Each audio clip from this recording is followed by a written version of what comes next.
Hoji aka, ikkinchisini bosib orasizmi deb boshlaymiz shu videoni. Demak, Afrika Millatlar Kubogi o'z nihoyasiga yetdi. Lekin Afrika bizni hayron qoldirishda davom etmoqda. Bilamizki, turnir g'olibi Senegal milliy terma jamoasi. Mana bu inson esa Senegal Respublikasining prezidenti va aynan mana shu inson bizni hayron qoldirdi. Chunki Senegal prezidenti bu g'alabani bir vaqtni o'zida ikkita xotini bilan birgalikda nishonladi. Ha do'stlar, u rasm joyladi. U rasmda o'zi, kubok va ikkita xotini.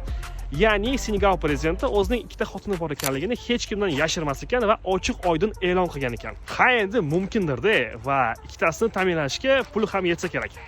Lekin aytib o'taman, hozir kimdir fantaziyasi o'ynab ketgan bo'lsa kerak, mana shunaqa qilsammikin deb.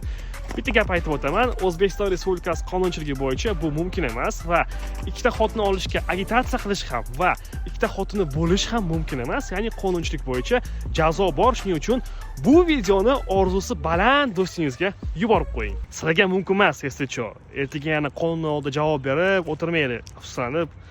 Bitta bo'lsin, zo'r bo'lsin.